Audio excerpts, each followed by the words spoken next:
단국대학교 2013학년도 수시대비 논술 모의고사 문제 보겠습니다. 단국대는 2013학년도에도 3개 문항을 출제를 했고 각각의 문항에서는 600자 분량을 요구를 하고 있습니다. 따라서 전체는 1800자 정도의 답안 분량이 필요할 것이고 문제 1번의 경우에는 300자, 300자 두 개를 분리를 했습니다. 하지만 문제 2번과 3번에서는 600자 문제 두 개를 그대로 출제를 함으로써 문제가 크게 분리되지 않고 300자 두 개 그리고 600자 하나하나 이런 식의 문제가 출제되리라고 예상해 볼 수 있을 것입니다. 문제 1번에서는 다음 제시문은 삶의 가치와 인생의 설계에 관련된 글들인데 첫 번째에서는 가에서 형에 대한 나의 생각을 요약하라 300자 그리고 두 번째에서는 가에 나타난 현실 인식을 바탕으로 나다에서 제기한 문제가 무엇인지 요약하라 역시 300자에서 제시문의 독해 파악 문제를 출제를 하고 있습니다. 제시문 키워드 보겠습니다. 제시문 가에서는 아픔과 상처 속에서 살아가는 두 형들의 이야기를 담은 병신과 머저리를 출제를 하고 있습니다. 이 소설에서는 사람이 살면서 자기가 받은 상처를 외면하는 한에 있어서는 그것을 절대 치유할 수 없는 것이다. 이 상처를 그대로 직시하고 받아들일 때 이것을 치유할 수 있다.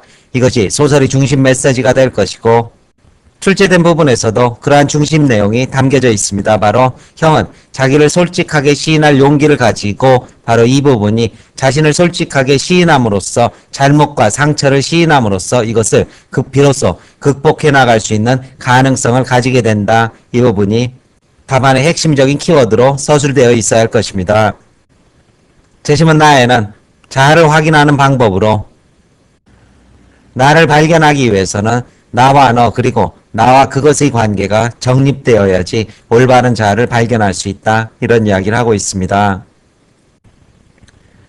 제시문 다에서는 어떻게 사는 것이 바람직한 삶인가에 대한 답변을 제시를 하고 있습니다. 여기에서 필자는 가장 많은 가치가 실현되도록 살아가는 것이 중요하다. 하지만 그러한 가치를 실현하는 과정에서 삶의 목표를 세워야 하고 이 목표는 많은 사람들에게 혜택을 줄 수 있는 방향으로 설정되어야 한다. 이렇게 이야기를 하고 있습니다. 그리고 삶의 수단, 물질과 재화와 같은 수단이 아니라 목적으로서의 성격이 강한 것을 삶의 목표로 수립하라. 이렇게 충고를 하고 있는 글입니다. 답안 전개 방향 보겠습니다. 따라서 문제 1번의 첫 번째 답안에 대해서는 가에서 주제가 드러나는 문구는 자기를 솔직하게 시인할 용기이다. 이 부분이 반드시 포함되어야 할 것입니다. 형은 6.25 때 나규범과 함께 나고한 김일병을 보호하지 못한 죄책감에 시달리고 있다. 이러한 죄책감은 자기를 솔직하게 시인하고 이를 극복할 수 있는 용기가 있을 때 치유될 수 있다. 형은 분명히 그러한 용기를 갖고 있었다. 그 아픔은 형이 오관물을 만남으로써 현실화되었고 형은 그 현실을 도피하지 않고 있다. 그렇기 때문에 형은 자신을 솔직하게 시인할 용기를 갖게 된 것이며 이로부터 다시 일을 시작할 수 있게 된 것이다. 이것은 자신이 갖고 있는 관념적인 아픔과 대립된다. 이러한 답안 제시가 가능할 것이고 문제 2번에서는 제시문을 순차적으로 연결하면서 답안 제시를 할 수 있을 것입니다. 따라서 현실을 인식하라. 자신을 솔직하게 받아들이고 이러한 인식을 위해서는 나와 다른 사람과의 사회적 관계가 정립돼야 하며 이 과정에서 삶의 올바른 가치에 대한 목표가 수립될 수 있다. 이러한 답안 제시가 가능하게 될 것입니다. 따라서 가의 현실 인식은 자기를 솔직하게 시인할 수 있는 용기가 필요하다는 데서 출발한다. 자기 인식은 자신뿐 아니라 세계의 모든 것을 이해하기 위해서도 중요한 의미를 갖는다. 이러한 인식은 자신을 들여다보는 것과 다른 사람 또는 사회적 관계를 통해 가능하다. 일반적으로 가치는 수명이 오래가고 혜택의 범위가 넓으며 목적성을 띈 것이 올바른 가치에 해당한다. 생명이 길고 여러 사람들에게 혜택을 줄 수 있는 가치를 고려하여 삶의 목표를 세우는 것이 자기를 위한 가장 올바른 길이 될 것이다. 이러한 답안을 제시를 하고 있습니다. 문제 2번 보겠습니다. 문제 2번에서는 가를 바탕으로 나다의 유용성을 비교하라. 이런 요구를 하고 있고 600자짜리 한 문제를 출제를 하고 있습니다. 2012학년도만 해도 단국대가 각 문항별로 2개나 3개씩 문제를 쪼개서 출제를 했는데 이번 모의고사에서는 600자짜리 문제가 2개가 등장을 하고 있다는 사실 눈여겨보셔야 될 것입니다. 제시문 키워드 보겠습니다. 제시문 가에서는 사회적 연결망에 대한 이러한 설명을 하고 있고 제시문 나에서는 약한 연결망 그리고 다에서는 강한 연결망에 대해서 설명을 하고 있습니다. 그런데 필자는 약한 연결망의 경우 광범위한 네트워크를 형성할 수 있지만 그만큼 신뢰도는 떨어지게 되는 그러한 연결망으로 평가를 하고 있고, 강한 연결망의 경우 개인적인 조건이나 환경에 따라 형성되는 끈끈한 유대감에 기초하는 만큼 이것의 신뢰도는 높다. 하지만 이것은 그만큼 광범위한 연결망으로 자리 잡긴 어렵고 개개인에 따라서 편차가 많다. 이런 지적을 하고 있습니다. 답안 전개 보겠습니다. 사회적 연결망을 통한 일자리 구하기에는 유대감의 정도에 따라 약한 연결망을 활용하는 경우와 강한 연결망을 활용하는 경우가 있다. 약한 사회적 연결망은 우선 평소에 만나기 어려웠던 다양한 분야에서 일하는 사람들로부터 일자리 정보를 얻을 수 있다. 다음으로 SNS 등을 활용하여 신속하게 많은 양의 취업 정보를 얻는 데 유용하다. 결국 약한 망은 개인의 노력에 따라 네트워크를 확장하고 정보의 양을 통제할 수 있다. 그러나 이러한 방식은 신뢰할 수 있는 일자리 정보인지 아닌지를 판단하는 데 그만큼 어려움이 따르게 된다. 이에 비해서 강한 연결망은 무엇보다 믿을 수 있는 정보를 얻는 데 유용하다. 또한 끈끈한 유대감을 바탕으로 일반인에게 공개되지 않은 취업 정보에 접근하기가 용이한 측면이 있다. 특히 얻어지는 취업 정보들이 자신과 정서적 공감대를 형성하는 경우가 많아 채택될 가능성이 높다는 장점이 있다.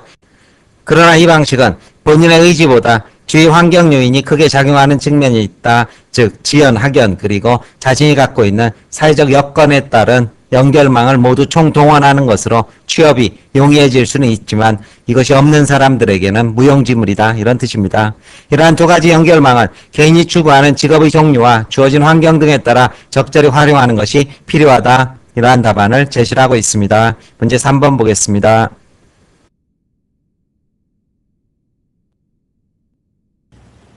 문제 3번에서도 600자 한개 문항을 출제를 하고 있고, 재심은 가나다와 자료를 활용해서 이를 종합적으로 연결해서 라이 현상을 비판하라. 라에는 지나친 시장경제의 논리가 담겨져 있습니다. 따라서 재심문과 자료의 유기적 결합을 통한 600자 서술, 이것이 문제의 핵심 요구가 될 것입니다. 재심문 키워드 보겠습니다. 재심문 가에서는 시장의 과도한 팽창의 문제점과 이에 따른 대응 방안으로서 정치적이고 그리고 도덕적인 판단의 원리가 역시 시장 논리 속에 개입되어야 한다. 이러한 주장이 담겨져 있습니다. 재심문 나에서는 우리나라에서도 법안이 통과되어 시행을 준비하고 있는 공해 배출권 거래 제도의 문제점을 제시를 하고 있습니다. 이것은 환경의 문제가 경제의 문제로 환원됨으로써 사람들이 마땅히 지녀야 할 도덕의식이 희박해지는 그러한 문제점을 지적을 하고 있고, 재심은 다는 무상보육의 확대로 과거 가정에서 이루어지던 보육시장이 확대되어 정부의 예산이 부족하게 되고 가정의 보육 기능이 취약화되는 그러한 현상을 보여주고 있습니다. 따라서 경제 논리에만 의존한 정책의 추진이 가져오는 부작용을 설명을 하고 있고, 주어진 자료에서는 전용차로 이용권의 판매 후에 일반 차로의 평균 통과 시간은 2배 이상 증가함으로써 시장 논리의 도입이 시장에 편승하지 못하는 그러한 소외된 사람들에게는 오히려 장애가 된다. 즉 교통 혼잡을 감수해야 되는 이런 부작용으로 드러나게 된다. 이러한 양상을 보여주고 있습니다. 따라서 이것을 활용해서 시장 만능주의를 비판하는 걸, 이것이 답안의 핵심적인 서술 방향이 될 것입니다. 답안 전개 보겠습니다. 재심은 가나다에서는 시장을 통해 사회적 문제를 해결하는 방법은 경제적 관점에서는 수용될 수 있지만 도덕적 해이, 사회적 위화감, 사회적 비용의 증대와 같은 문제점을 야기할 수 있음을 지적하고 있다. 한편 라에서 나타난 네 가지 상황은 사회문화적 환경의 차이에도 불구하고 공통점을 갖고 있다. 그것은 앞에서 비판한 경제우선주의, 곧 시장 만능주의가 적용된 사례라는 점이다. 비시장적 영역의 시장 경제화는 인간의 욕망과 사회경제적 환경에서 비롯된 것이라 할 수 있다. 라에서 제시한 네 가지 예들은 경제적 부담에 따라 향유자의 편의가 증대되는 것은 비용 지불에 따른 대가라는 점에서 경제적으로는 합리적으로 보인다. 그러나 이러한 행위가 갖는 사회적인 의미는 언제나 동일하진 않다. 어떤 행위는 단순히 타인에게 불편을 주는 정도에 그칠 수 있지만 어떤 행위는 사회적 위화감이나 환경 파괴와 같은 사회적 정의를 위배할 수 있다. 따라서 비시장적 요인의 시장화에 따른 갈등을 해결하기 위해서는 그러한 현상이 생겨난 이유를 이해하고 사회적 구성원들의 합의 또는 세계적 관점에서의 국가 간의 정의 실현이라는 거시적 안목에서의 비판 정신이 요구된다. 이러한 답안을 제시하고 있습니다. 설명 마칩니다.